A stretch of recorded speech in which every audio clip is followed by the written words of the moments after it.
हमारे यशस्वी मुख्यमंत्री डॉक्टर मोहन यादव जी की अध्यक्षता में कैबिनेट में बहुत ही महत्वपूर्ण निर्णय हुए, जिससे शॉर्ट में मैं बताता हूँ। सीएम राइज स्कूल जो कि हर जिले के अंदर है, उसका नाम परिवर्तन किया गया है और जहाँ भगवान कृष्ण ने शिक्षा प्राप्त की थी, Sandeep ion school, Sandeep ion विद्यालय, उसका नाम होगा। तो ये एक बड़ा निर्णय है और उसका एक मॉडल भी बनाएंगे हम कि वास्तव में उसमें कृष्ण की छवि दिखे, ऐसा कुछ उसका कलर, उसके मोनो, उसमें भगवान कृष्ण का और संदीप आयन ऋषि का कुछ उल्लेख हो। मुझे एक बताते हुए बहुत प्रसन्नता है कि नया वर्ष गुड़ी पड़वा इस बार सारे प्रदेश ने बहुत धूमधाम से मनाया है। वैसे मालवा निमाड़ में तो काफ़ी समय से मनता आ रहा था, और विंध्य में भी बहुत अच्छे तरीके से मनाया गया। पूरे प्रदेश के हर जिले में प्रशासन ने भी और जनता ने भी इसमें हिस्सा लेकर और नए वर्ष का सेलिब्रेशन किया। लोगों ने काफ़ी आनंद से, मुझे बताते हुए बहुत प्रसन्नता है कि कुछ लोगों को तो पता ही नहीं था कि भारतीय कैलेंडर हमारा कालगणना का केंद्र था कभी उज्जैन, और हमारा कैलेंडर बहुत प्रामाणिक है, बहुत वैज्ञानिक है। जितने भी दुनिया के कैलेंडर हैं उससे सर्वश्रेष्ठ कैलेंडर है तो भारतीय कैलेंडर है, जिसमें कालगणना को जीरो का 1000वां हिस्सा तक, 0.0 का 1000वां हिस्सा तक कैलकुलेट किया गया है। और इसलिए हमारा जो कैलेंडर है वो बहुत प्रामाणिक है और बहुत वैज्ञानिक भी है। औद्योगिक क्षेत्र में कामकाजी महिलाओं के लिए, हॉस्टल्स के लिए 284 करोड़ रुपया हमें केंद्र सरकार की सहायता से मिला है। हम देश के प्रधानमंत्री को धन्यवाद देना चाहते हैं कि जितने भी हमारे औद्योगिक क्षेत्र हैं वहाँ महिलाओं के लिए हॉस्टल निर्माण करने का कार्य अब हम अतिशीघ्र करेंगे, क्योंकि औद्योगिक क्षेत्र में महिलाएं काम तो करती है पर उनके लिए आवास की बड़ी परेशानी थी, और ये कामकाजी महिलाओं के लिए हॉस्टल बनाने की बहुत पुरानी डिमांड थी और अब ये डिमांड उनकी पूरी हो गई है। इसमें लगभग 5120 कामकाजी महिला औद्योगिक क्षेत्र में पहले चरण में व्यवस्था होगी। ये महिला सशक्तिकरण के लिए बहुत ही अच्छा उदाहरण है और हम देश के प्रधानमंत्री को इसके लिए पुनः धन्यवाद देते हैं। अभी आपने देखा होगा GIS हुआ, उसके पहले सोनल कॉन्क्लेव हुई, अब इंदौर में IT सेक्टर की कॉन्क्लेव होगी 27 अप्रैल को। देश और दुनिया की लगभग 200 से ज़्यादा कंपनियां आएंगी। इंदौर IT के लिए बहुत ही अनुकूल स्थान है और इसलिए माननीय मुख्यमंत्री जी ने निर्णय लिया कि इंदौर में सिर्फ IT संबंधित एक बड़ी कॉन्क्लेव की जाए और वह 27 अप्रैल को होने जा रही है। हमेशा एक सरकार के ऊपर आरोप लगता था कि सरकार घोषणा तो कर देती है पर औद्योगिक सब्सिडी नहीं मिलती उद्योगों को। मुझे कहते हुए प्रसन्नता है कि MSME की एक भी ऐसी इंडस्ट्री नहीं है जिसकी सब्सिडी बाकी हो। हमने सब सब्सिडी दे दी है और बड़े उद्योगी की भी जितनी सब्सिडी थी वो सब दे दी है। लगभग 3000 से ज़्यादा रुपया हमने सब्सिडी के रूप में उद्योग विभाग को दिया है और सारे ही उद्योग जिनको सब्सिडी बकाया थी सब हमने पूरी करी है। इससे मध्य प्रदेश की साख औद्योगिक क्षेत्र में काफ़ी बड़ी है। नहीं तो कई बार लोग कहते थे कि आप सब्सिडी की घोषणा तो करते हैं बाकी देते नहीं। हमने सारी सब्सिडी चुका दी, मतलब पुराना बकाया जो बैकलॉग था वो सारा ख़त्म कर दिया है। जलगंगा संवर्धन आप सभी जानते हैं कि माननीय मुख्यमंत्री जी का बड़ा रुचिकर विषय है ये, कि 30 अप्रैल से 30 जून तक चलेगा। बरसात आने के पहले हम सारी तैयारी भी करेंगे, जितनी वाटर बॉडीज़ है उनको फिर से जिंदा करेंगे, उसमें वाटर कंजर्वेशन भी होगा और ज़मीन के अंदर पानी पहुँचे उसके लिए कार्यक्रम भी बन जाएंगे। तो जैसे ही बरसात आए तो जिससे हमारा वाटर लेवल बढ़े, इसके लिए भी हम लोग चिंता करेंगे। तो सारे शहर के अंदर, सारे प्रदेश के अंदर जितने भी नगरीय निकाय हैं, पंचायत हैं, ये सब इस दिशा में काम करेंगे। और सभी विभाग, चाहे वन विभाग हो, वे सब लोग जल संग्रहण में जो भी योगदान दे सकते हैं सब देंगे। सबको निर्देशित किया गया है। गेहूँ उपार्जन किसानों के लिए बहुत हर्ष का विषय है अभी कि गेहूँ उपार्जन का काम हमने प्रारंभ कर दिया है। और हमने हमारे घोषणा पत्र में 2700 का भाव दिया था, इस बार हमने 2600 का रेट देकर और गेहूँ उपार्जन प्रारंभ कर दिया है। 15 मार्च से कर दिया था। अभी तक हमारे पास 14,76,000 किसानों ने पंजीयन कराया है और 8 लाख मीट्रिक टन अभी तक गेहूँ क्रय भी कर लिया है। उपार्जन में अप्रैल के अब ज़रा तेज़ी की संभावना है। ऐसा लगता है कि उपार्जन ठीक हो, इसलिए हमारे मुख्यमंत्री जी ने सभी माननीय प्रभारी मंत्री जी को निर्देश दिए हैं कि अपने अपने प्रभार के जिले में उपार्जन स्थल पर जाएं और देखें, कोई किसानों को तकलीफ नहीं हो, तो इसकी चिंता करें। स्कूल चले अभियान, ये हमारा 1 अप्रैल से 4 अप्रैल तक चलेगा और उसमें भी माननीय मुख्यमंत्री ने निर्देश दिए हैं कि सभी मंत्रीगण अपने अपने प्रभार के जिले में वहाँ के स्थानीय जनप्रतिनिधियों के साथ सारे स्कूलों में जाए, वहाँ पर कोशिश करें बस्तियों में भी जाकर कि बच्चे स्कूल में प्रवेश लें और ज़्यादा से ज़्यादा बच्चे स्कूलों में जाएं। इस बार हमारी सरकार ने एक काम बहुत और अच्छा किया है कि हमेशा किताबें चूँकि हम निःशुल्क देते हैं, पर किताबें छपती ही नहीं थी, कई बार तो दिसंबर तक नहीं पहुँचती थी। इस बार हमने इंश्योर किया है कि अप्रैल माह तक सभी स्कूलों में सभी बच्चों के हाथ में किताब पहुंच जाना चाहिए। ये 85 लाख विद्यार्थियों को समय सीमा के अंदर अप्रैल माह में ही पुस्तकें पहुंच जाएगी। ये हमारा निर्णय है और माननीय मुख्यमंत्री जी के निर्देश भी है।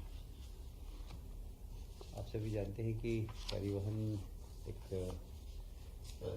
गरीब व्यक्ति के लिए मास ट्रांसपोर्टेशन बहुत आवश्यक होता है। और मुझे याद है कि हम लोग जब छोटे थे तो राज्य परिवहन की बसों में जाया करते थे और छोटे छोटे गांव में, मैं राजगढ़ ब्यावरा का हूँ, तो हम राजगढ़ जाते थे तो बस में बैठ के ही जाते थे। और राज्य परिवहन निगम पिछली सरकार ने बंद कर दिया, विशेषकर दिग्विजय सिंह जी की सरकार ने। और हमने इसकी आवश्यकता को समझा और कैसे हम ग्रामीण क्षेत्र में परिवहन गरीबों को दे सकें, इसके लिए सरकार ने एक बहुत महत्वाकांक्षी परिवहन नीति बनाई है। उसके अंतर्गत हम प्रदेश में शहरी क्षेत्र में, ग्रामीण क्षेत्र में बसें संचालित हो, हमने मॉडल बदला है इसका। और मॉडल इसका ऐसा है कि अब हम सरकार बस नहीं खरीदेगी, बल्कि बस ऑपरेटर्स को एंगेज करेंगे। और एंगेज करने के साथ साथ किसी भी प्रकार की अब हानि की संभावना कम है, क्योंकि हम उसमें बहुत सारी, तो सबसे बड़ी बात यह है कि उसमें आधुनिक तकनीक का पूरा इस्तेमाल होगा। हम मध्य प्रदेश में एक होल्डिंग कंपनी बनाकर और इसमें पीपी मॉडल पर पूरा की पूरा ये बसों का संचालन होगा, पर कंट्रोल हमारी होल्डिंग कंपनी का होगा। और यहाँ पूरा आईटी सेक्टर का अधिकतम उपयोग करके, आप सभी जानते हैं कैमरे लगाना, बसों की संचालन, कौन सी बस कहाँ जा रही, तो बड़ा कंट्रोल रूम के माध्यम से, जैसा कि आपने शायद इंदौर में देखा होगा, हम इंदौर में बस संचालन करते हैं, हर बस कहाँ जा रही है, कब रुक रही है, हमको पता होता था। इसी बड़ा कंट्रोल रूम आईटी का भरपूर फ़ायदा उठाकर पूरे बस का संचालन हम सब लोग देख सकेंगे। यहाँ तक कि अब सबसे बड़ा चैलेंज क्या होता था कि इसमें चोरी होती थी, तो अब टिकट के बिना कोई बस में नहीं बैठे, वो टिकट काटने वाली एजेंसी अलग हो, तो टिकट लेकर ही बस में बैठें लोग। तो इसके लिए आजकल सॉफ्टवेयर होते हैं, तो टिकट लेने के बाद बस में चढ़ने के पहले सॉफ्टवेयर में टिकट दिखाते, जिससे आपकी नंबरिंग हो जाती है, तो उसमें चोरी नहीं होगी। इसलिए हमें लगता है कि अब गरीब व्यक्ति जो एक एक जीव में 50-50 लोग लटक के जाते हैं, विशेषकर ट्राइबल इलाके में, उनके लिए यह योजना बहुत महत्वपूर्ण है। और इसलिए परिवहन प्रदेश की आवश्यकता थी। हमने चुनाव में घोषणा भी की थी कि गरीब व्यक्तियों को मास ट्रांसपोर्टेशन हम उपलब्ध कराएंगे।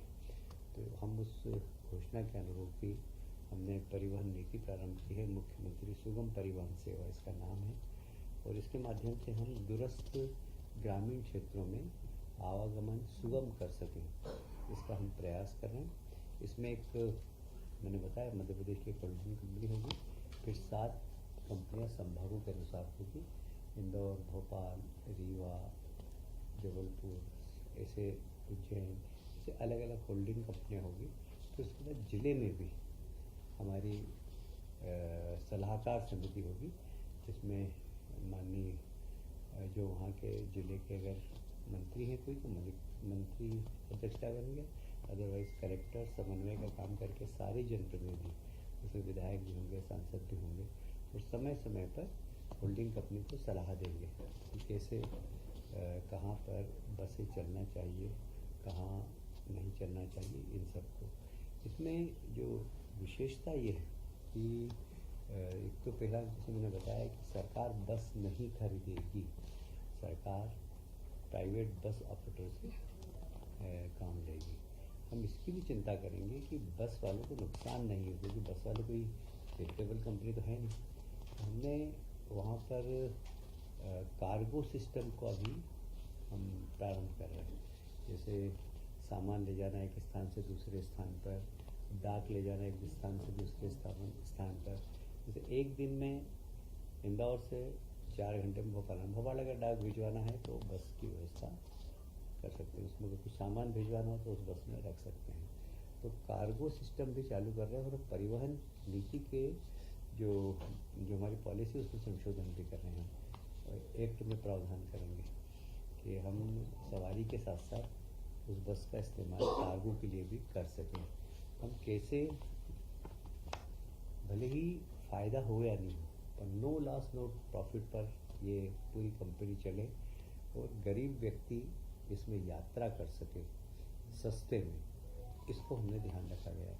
सरकार इस कंपनी के माध्यम से कोई कमाना नहीं चाहती, सरकार सुविधा देना चाहती है, और सुविधा देकर और लोग अच्छे तरीके से सफ़र कर सके, एक स्थान से दूसरे स्थान पर जा सके। क्योंकि मध्य प्रदेश जनसंख्या के आधार पर तो है ही, पर भौगोलिक क्षेत्र में बहुत बड़ा है, और इसलिए वहाँ आवागमन के लिए गरीब व्यक्ति को बहुत परेशानी होती है। और इसलिए गरीब को केंद्र में रखकर यह मुख्यमंत्री सुगम परिवहन ये सेवा प्रारंभ हम कर रहे हैं। आज इसकी पूरा प्रेजेंटेशन हुआ, और उसके बाद बड़ी बारीक चीज़ों पर ध्यान दिया गया।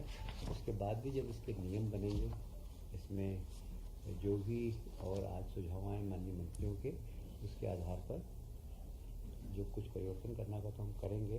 पर यह कंपनी लोगों की सुविधा के लिए है, कमाने के लिए नहीं। अभी हमने 101 करोड़ रुपया पहले कंपनी को गठन करने और उसके प्रारंभ करने के लिए दिया है।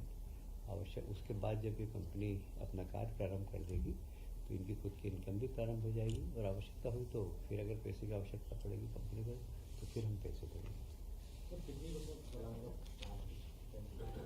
जहाँ आवश्यकता होगी आवश्यकता के अनुसार हम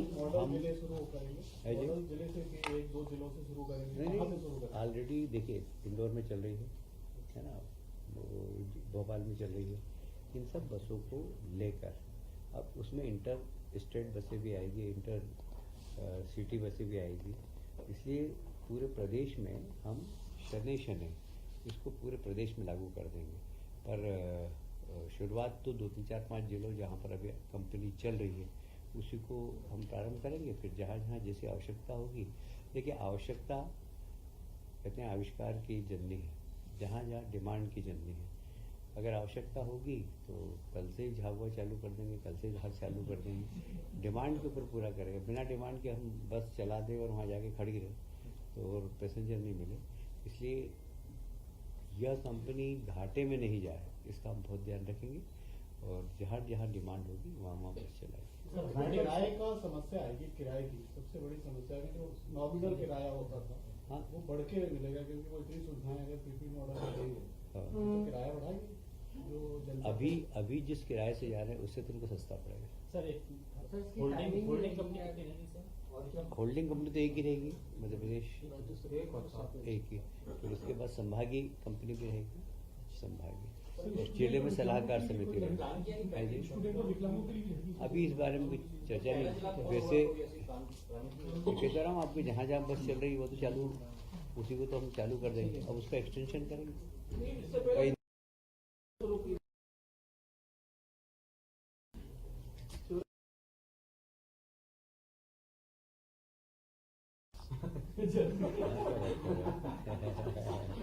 आपको शिवराज जी के क्षेत्र की बड़ी चिंता है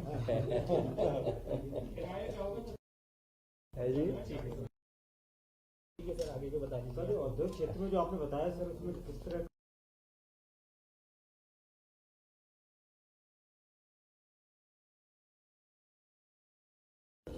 जहाँ बड़े बड़े उद्योग क्षेत्र वहाँ बनाएंगे। अभी 5000 के आसपास महिला रह सके ऐसा पहले चरण में बनेगा। उसकी आवश्यकता और पड़ेगी तो और बनाएंगे। उनका आवश्यकता डिमांड के आधार पर होगा। ठीक है सर, आगे बता दीजिए। एक छतरपुर जिले में लवकुश नगर में माता बम्बर बेनी प्राचीन स्थल है। वहाँ एक पहाड़ी है, बड़ा लोगों की धार्मिक मान्यता वहाँ बहुत ज़्यादा है। वहाँ खसर नंबर 2157 से रकबा लगभग 0.012 हेक्टेयर और खसरा नंबर 2158 से रकबा नंबर 30.375 हेक्टेयर पहाड़ को पवित्र घोषित क्षेत्र किए जाने के संबंध में इसको पवित्र घोषित कर रहे हैं। और पवित्र शहर के लिए जो भी हमारे पुराने निर्णय हैं वो सब इस पर लागू होंगे। सर ये आईटी कॉम्प्लेक्स का स्वरूप क्या रहेगा सर? क्या होगा? अभी तो इन्वेस्टर को लाएंगे, एक और बहुत बड़ा फैसला हुआ है विशेषकर कर्मचारियों के हित में कि अभी तक की जो कर्मचारियों की जो पेमेंट मिलता था वो 6ठे वेतन आयोग से मिलता था। अब इसको उनका जो भत्ता है वो 6ठे वेतन आयोग से मिलता था, इसको 7वें वेतन आयोग से जोड़कर हम देने का काम कर रहे हैं भत्ता। तो भत्ते में कर्मचारियों को बहुत लाभ मिलेगा। अभी मुझे लगता है, जैसे मैं उदाहरण के स्वरूप बताऊँ कि तृतीय व चतुर्थ श्रेणी के कर्मचारियों को वर्तमान में जो प्रति माह जो है वाहन परिवहन भत्ता वो 200 रुपये है। अब इसको 384 रुपये दिया जाएगा, मतलब लगभग दुगना ही हो गया, 200 से 384 रुपये। उसी प्रकार निःशक्त कर्मचारियों को भी जो वाहन भत्ता भी मिलता है प्रति माह वो 350 रुपये है, वो लगभग 671 रुपये हो जाएगा। ये भी लगभग दुगना ही है। ऐसे ही गृह भाड़ा भत्ता वो भी 1.5 गुना है। और कुल मिलाकर इस पर शासन पर भार आएगा लगभग 1500 करोड़ से ज़्यादा का। ये कर्मचारी का आज तोहफा है नए साल में, गुड़ी पड़वा के बाद की पहली कैबिनेट में मध्य प्रदेश के कर्मचारियों को तोहफा माननीय मुख्यमंत्री ने दिया है।